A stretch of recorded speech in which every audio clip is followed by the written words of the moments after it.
Ham-ham fölszedni dolgokat. Hát, hogyha ugye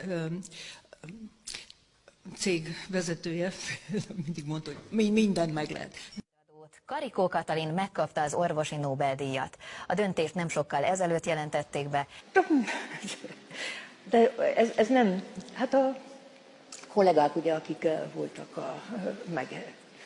hát ugye nem kell... Ennek értelmében a magyar biokémikus Drew Weissman amerikai mikrobiológussal együtt kapja meg az idei orvosi élettani Nobel-díjat. The 2023 Nobel Prize in Physiology or Medicine jointly to Katalin Karikó and Drew Weissman. Hát a disznósajt az igen szakmai munka volt, ugyanis nem azért, mert az apukám hentes, csak én említettem ezt a disznósajtot, ugyanis arról volt szó, hogy a BioNTech-nél ugye állati vakcinákra is dolgozunk, kifejlesztésén, és ugye a kollégák azt hitték, hogy a combba is be lehet nyomni a vakcinát. És én mondtam, hogy nem, azt a fül tövére nyomják, és adják be az állatnál, a disznónál, és ezt nagyon jól tudtam, mert mondtam, hogy az apukám hentes volt, és mikor disznósajtot csináltuk, ő mindig azt a részt kivágta, ugyanis abban toxinok fölhalmozódhatnak a vakcinából, és ezért vannak, hogy az emberek meg is haltak disznósajttól.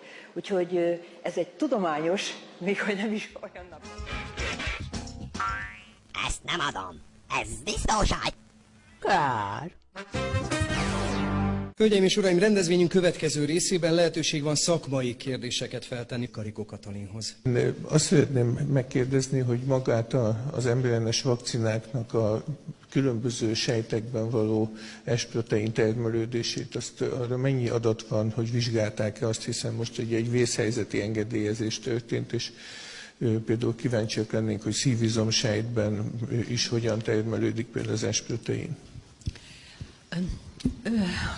A beinjektált vakcinát, tehát az RNS-t, a partikulát, nagyon érdekes, hogy legfőképpen szinte kizárólag nem az izomsejtek, hanem az hogy gondolják, hogy az sok izomsejt van, hát egy csomó makrofág van ott valójában, és azok veszik föl.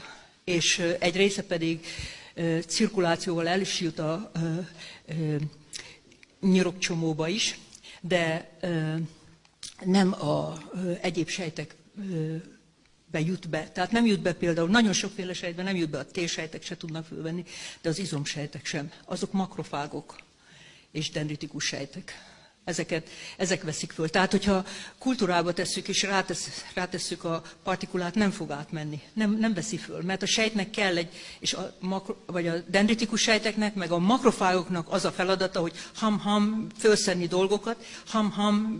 dolgokat, és hát azok fogják fölvenni, azok veszik föl a partikulát is az RNS-sel együtt. Karikó Katalint látták, hallották.